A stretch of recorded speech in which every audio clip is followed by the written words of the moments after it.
स्वागत है आपका एमए फिजिकेशन में।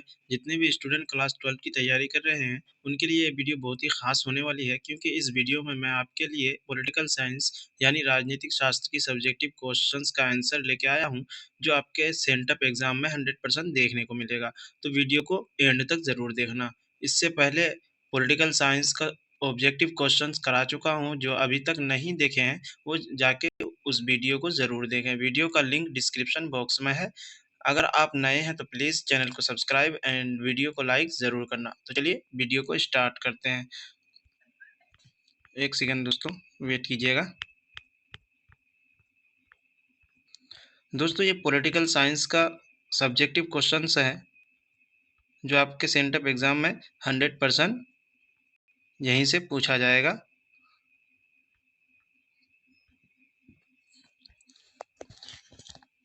दोस्तों, खंड ब यानी सेक्शन बी में आपको सब्जेक्टिव क्वेश्चंस रहेगा, जो आपको हल करना होगा। लघु उत्तरीय प्रश्न प्रश्न संख्या 1 से 30 लघु उत्तरीय हैं। किन्हीं 15 प्रश्नों का उत्तर देना अनिवार्य होगा आपके लिए। प्रत्येक के 2 अंक निर्धारित हैं। अधिकतम 40 से 60 शब्दों में ही उत्तर देना होगा आपको, उससे ज़्यादा नहीं देना होगा। तो क्वेश्चन नंबर 1 को देखते हैं। कांग्रेस व्यवस्था क्या है? क्वेश्चन नंबर 2 में पूछा गया है आपको, भारत में लोकतंत्र को स्थापित करने की चुनौती क्या थी? हरित क्रांति की मुख्य विशेषताएं क्या थीं? भारत की परमाणु नीति के मुख्य तत्वों को लिखें। ये आपको लिखना होगा। भारत की विदेश नीति के मुख्य निर्धारकों का वर्णन करें। आपको सब्जेक्टिव नीचे आपको हल कराएंगे, पहले क्वेश्चंस को देख लीजिए आप लोग। स्वतंत्र एवं प्रतिबद्ध न्यायपालिका में अंतर स्पष्ट करें। किन्हीं किन्हीं 5 मौलिक कर्तव्यों का वर्णन करें।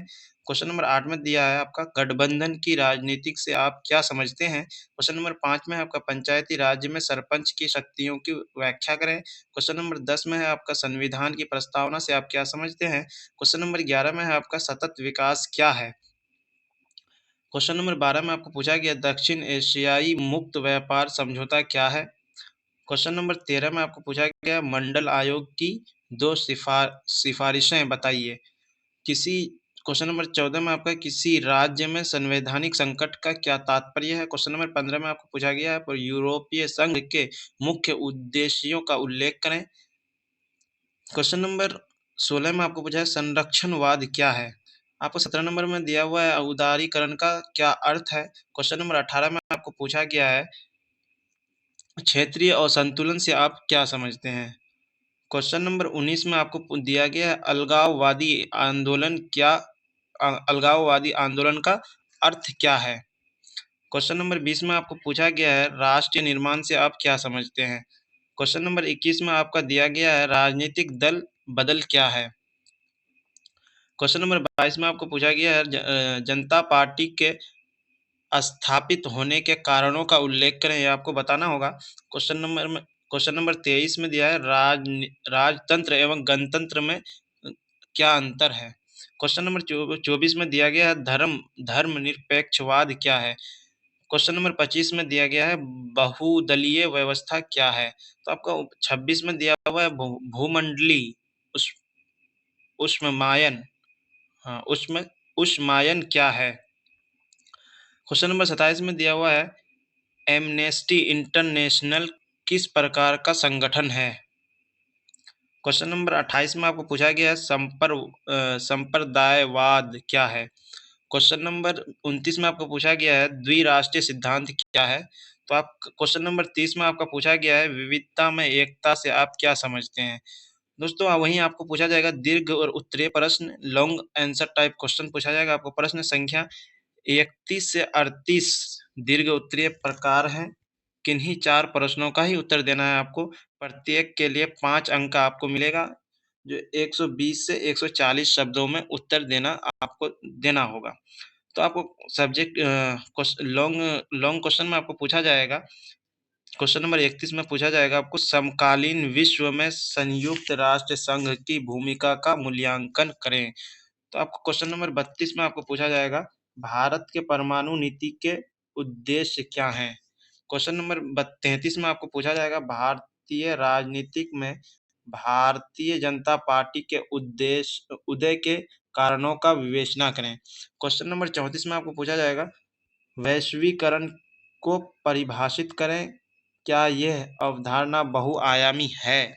इस क्वेश्चन नंबर आपको 35 में दिया गया है, क्या गुटनिरपेक्षता वर्तमान समय में प्रासंगिक है? क्वेश्चन नंबर 36 में आपको पूछा जाएगा, राष्ट्र संघ के महासचिव के कार्यों का मूल्यांकन करें। क्वेश्चन नंबर 37 में आपको दिया गया है, भारतीय राजनीति में कांग्रेस के प्रभुत्व का क्या कारण था? क्वेश्चन नंबर 38 में आपको दिया गया है, राज्य के नीति निर्देशक तत्व पर एक निबंध लिखना होगा आपको। तो देखते हैं सब्जेक्टिव क्वेश्चन आपका, लघु उत्तरीय प्रश्न को देखते हैं, 2 नंबर वाला क्वेश्चन आंसर को देखते हैं। 3 नंबर में, हरित क्रांति के मुख्य विशेषताएं क्या थीं?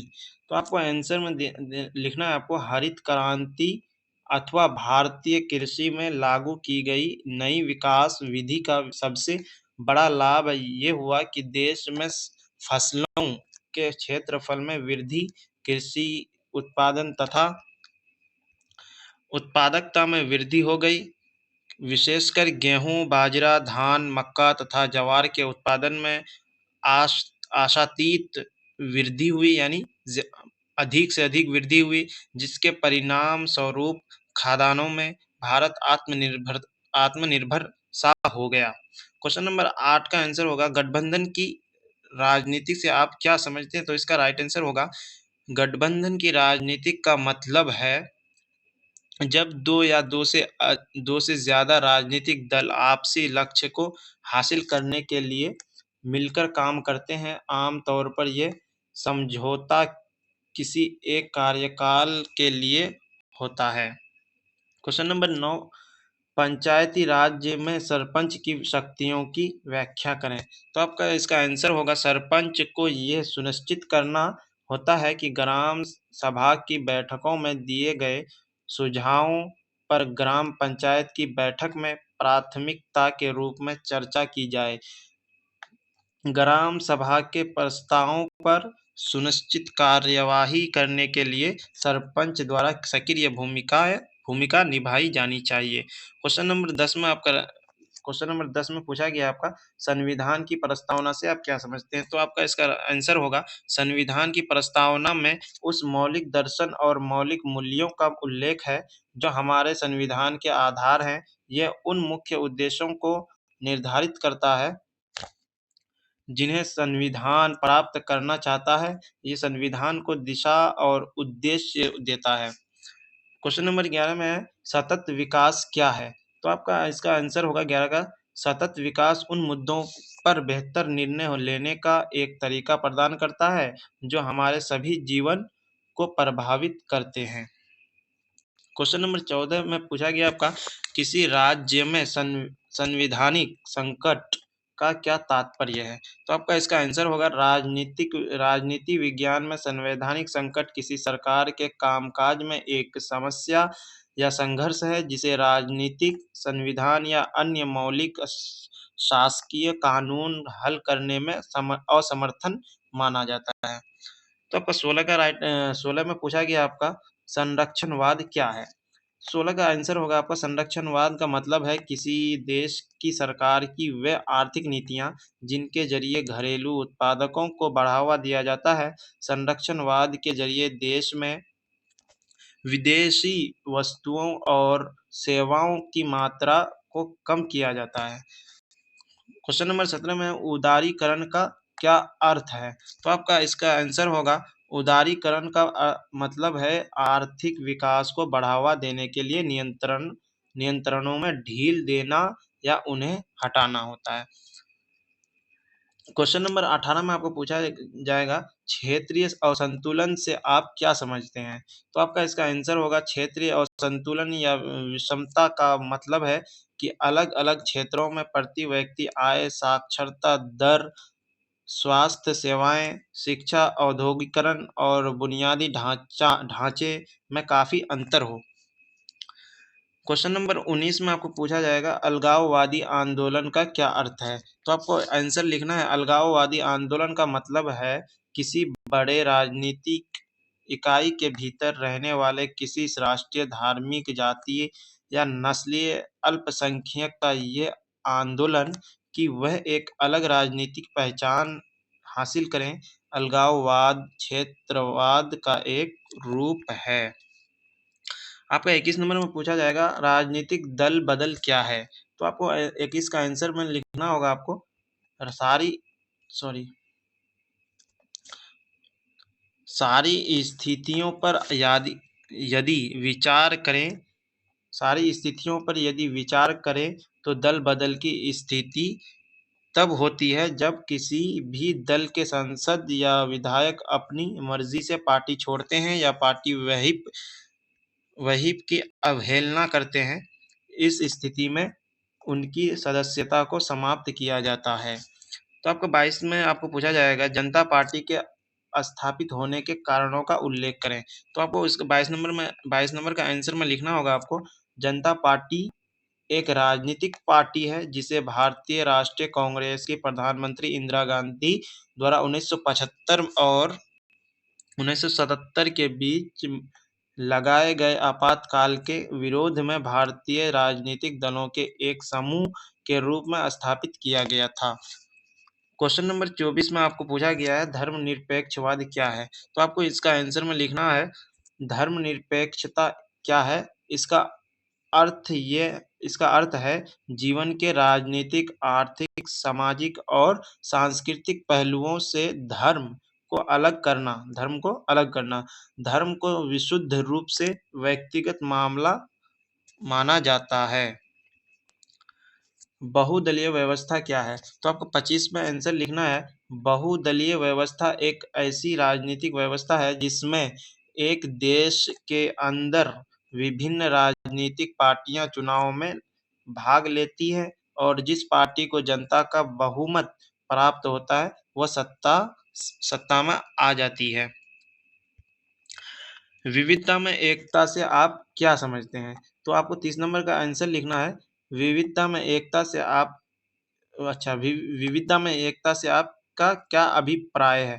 तो इसका आंसर लिखना है आपको विविधता में एकता का अर्थ है अनेक भिन्नताओं के बावजूद एक साथ रहना। धार्मिक सांस्कृतिक जातिगत आस्था भाषा क्षेत्रीय मतभेद और समाज में कई अन्य कारक इन विविधताओं में योगदान कर